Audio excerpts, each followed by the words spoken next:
Coming to you live from the Living Myth Media offices in beautiful North Vancouver, British California. It's Brie Fultz and Aaron Golden talking about Lucha Underground in NXT. That was dull. That's actually what's on my notes. Very first line is, that was dull. The big problem with NXT tonight is that no one had a reason. There was no reason, and there were very few characters. Yes. Do we count the Finn Balor documentary as like a thing? I think we have to in order to have some decent things to talk about. Wow. Which is saying something, because this is like the good WWE wrestling show. They opened up the show with a tag match between the Vaudevillains and two jobbers. This was my first time seeing them. I'm a long-standing fan of both of them. Aiden English is a personal favorite. How does someone in Florida stay that pale? Vampirism. We like the Vaudevillains because they're characters, so we care about them because it seems like they have more going on. You know, they feel like a cohesive team, and they've got some interesting moves, and they work really well together, and then you had the drunk rednecks on the other side, and I don't care. What else was good? What was good? That's cherry picking, because man, there was more bad. Baron Corbin versus Nameless Jobber. Do you ever get the feeling that like the announcer, when there's a guy already in the ring, just wants to go, and in this corner, already in the ring, some poor nameless bastard who is about to get the beating of his life? You didn't like the Baron Corbin match at first. You were just like... I was like, oh, that's it? It felt like it was over really fast. The match was shorter than the entrance. But then as the night wore on, it started to become a highlight. Yeah, it stuck out because it was unique. They finished off the Finn Balor documentary, which, okay, that's kind of neat. It was really all about like him coming to NXT. I didn't feel it added. It was personally interesting to me for one thing. The idea of learning how to work the cameras. They talked about how they really do work the entrances and the camera angles and how they make sure that functions, like where your eye lines should be, where the cameras are placed, and they had sort of the backstage look at how the cameramen all get into place and are like, okay, so how do we want to work this? They also explained the name thing, and I was right. It is Celtic mythology, so that made me really happy. I will give you $1. Yes. I'm Jewish, I will take the dollar. He also talked about fan art and how he likes the aspect of inspiring people. I really like the guy, but it's, what, like 10-20 minutes out of the show. So there was also Emma versus Carmella. And you really, really liked Carmella because she was all like personality and spunk. She's spunky and fun. Yeah, and she's really improving as a wrestler. And Evil Emma is great. Her hold looked more annoying. You do a leg scissors so that you can do other things to somebody. And so she's every now and again, she's just sitting there. Well, she did sometimes, right? Like she would get her back, but it was just like, you know, this is. It was like the fight you have when you're 13. And it was the longest thing that happened in that match. It was like there was this whole center story about nothing. Yeah. Because Emma decided to throw on this stupid leg lock and Carmella couldn't get out of it. Like, even if you just like spent there mocking her and just like slapping the back of her head, it would have been great. Pull her freaking hair! Well, you're not allowed, right? It's against the rules. I don't care. I'm Evil Emma. Evil Emma is great. I love the remix of her music. Completely does not do anything that good Emma did. Dana Brooke as a minion. Yeah. I think it's exactly what Dana Brooke needed. And like last week we were sort of bemoaning Dana Brooke. Now she has someone to work with. And to learn from. I'm excited for them. So am I, actually. I didn't think I'd be excited. You were like, we need a third person there. Yeah, they need a third Mean Girl, because Mean Girls come in 3. The two of them are going to be fighting Sasha Banks next week. Yeah, and she needs to find a tag team partner. Yeah, and everybody hates Sasha Banks. Except, you know, we the fans. Maybe Bailey? Possibly Carmella. That would be neat. Or just a new girl. Cassie would be great. Or Blue Pants. I'd actually like them to go with the arrogance of Sasha. There was this thing way back when where, but Steve Austin went and like found Random Diva to be his tag partner at first. And was just like, you, just stay in the corner. I can take care of this on my own. Yeah. I'm like, pick some random person and just be like, just sit on the corner. Don't do anything. I got this. And then have the partner like win the match, and then you've got an instant feud. We really want you to be good. I've really been enjoying NXT, and this week was not a great. No. Yeah. They introduced this guy named Bull Dempsey a while ago as being like this tough, unstoppable beast, and they've somehow decided that he's just actually a fat bastard who eats all the time. I'd like to actually see him wrestle. They had him feud with Stay Hyped for a while, which was actually like really entertaining, and he beat the shit out of Stay Hyped. and then he ended up losing to Baron Corbin. Now he's just the fat, out-of-shape guy who is fighting the vending machine. Here's the problem with comedy gimmicks where we're laughing at somebody. It's very hard to come back from that. Because if we're laughing at you, it becomes very difficult to take you seriously on any level. If we're laughing with you, that's one thing. You know, like everybody laughed with The Rock. You know, because it's The Rock. I mean, The Rock was, technically speaking, a giant dick, but he was that cool dick that you just kind of want to be around. Yeah. Yeah. Bull Dempsey was just basically this big tough bully. He's just kind of been around eating and losing, and they're playing on the idea that he's just out of shape, and it's like, well, that's not cool. I mean, clearly he's a professional athlete. Yeah. His cardio's pretty decent. Keep talking about NXT, I'm just gonna text some people. Tyler Breeze's gimmick is basically that he is Derek Zoolander. There's nothing else to it. Like, it's a great B-list gimmick, but it fails to develop any dimension, which frustrates me. I think he needs like an overly attached girlfriend. He needs an overly attached girlfriend. Bring in Lena. Desperately. Bring in Lena, please. Please. It's a one-note joke, and it's a very good joke, but it's one joke, and you need more. Ready, willing, and Gable. Ready, willing, and No. The main event was good. It was just formulaic. It was a very, very basic Rock and Roll Express. Finn Balor playing the role of Ricky Morton, and then getting the pinfall, which I kind of predicted at the beginning of the... There's nothing wrong with being predictable. It's just... It needs to be the right kind of predictable. Like, we predicted a lot of the stuff that would come up on Lucha Underground as well. Do we want to, like, move away from the boredom? Because neither of us really want to talk about NXT. We're just kind of getting through it so that we can get to Lucha Underground, because, oh my god! One quick thing, before we move on to how excited we are about Lucha. Yeah. We have yet to actually describe what the main event was. Oh.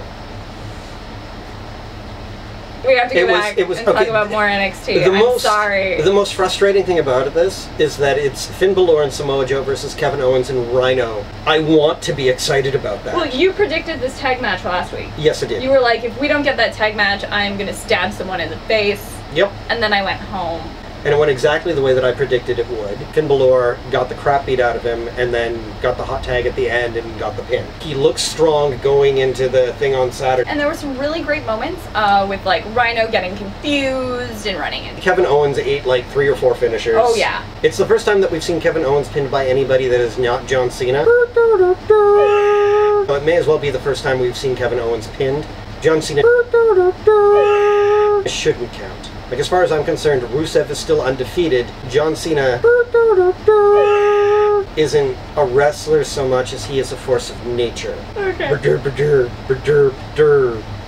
we please talk about Lucha Underground now? Yes, we can talk about Lucha. Okay! Lucha! So we wanted to talk about their promos, completely freaking different from what every other wrestling show has done. Most wrestling, when you go into the locker room, they treat it like a sporting event. They are shooting a supernatural action suspense thriller, and they's doing it with like proper lightings and the camera angles and the special effects. What that does is it makes for a completely different viewing experience.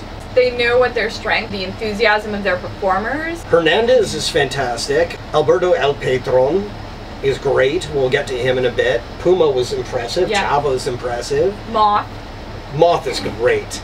I love Moth. We'll get to Moth. We'll get to Moth. Yeah. This is our second week watching Lucha Underground, and we are already completely invested in the product. Psst. The show of the week was Lucha. Just it's a spoiler. It's gonna take a lot for NXT to top Lucha. Well, they can, is the thing, and I've seen them do it. I'm starting to doubt you. That's fair, based on the past 2 weeks.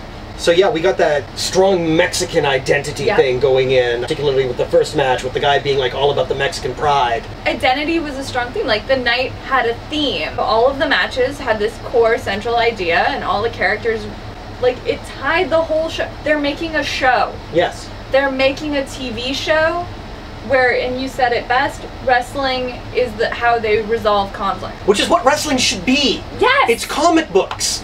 It's literally comics. You have like your characters and you build up, but everything ends in a fight. This rant will be in every single episode. The entire basis of it is, you know, the ongoing conflict between various shades of good and various shades of evil. Oh, and do we want to talk about the necromancer and Yes! the various shades of evil things? Oh my god! Okay. I love necromancy. Necromancer. I have more books on necromancy. There's books of necromancy over there. There's books of necromancy. This was the closest one. Yeah. Necromancy. Yeah, I'm a big fan of mythology in general, necromancy in particular. There's a necromancer on this show. She's got like a death luchador, which makes me so impossibly happy. There's going to be a championship match. The lights flicker on, the lights flicker out, and suddenly she's there. And she just outright threatens these two.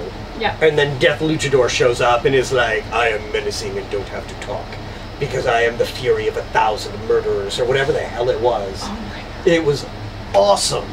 And the way that they shot it and the camera angles. Well, and that's the thing, like they're shooting it like it's a movie. First camera angle we got of him where it's like just straight up and you don't get his feet and you don't get his head, was just one of this indomitable presence. The necromancer clearly doesn't care about the dichotomy of good and evil. The necromancer wants the frickin' belt. It doesn't care if she has to like fight a face or a heel to get it.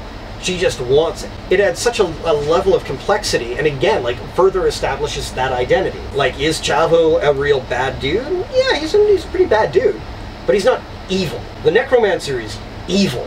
Yeah. You can tell by how we're talking about this and how animated we are and how you're playing with your foot. Totally invested in this. Yeah. Yeah. Yeah. I'll be over here. Conan, who has grown into the wizened old mentor character, which is amazing considering where he was back in like the NWO era.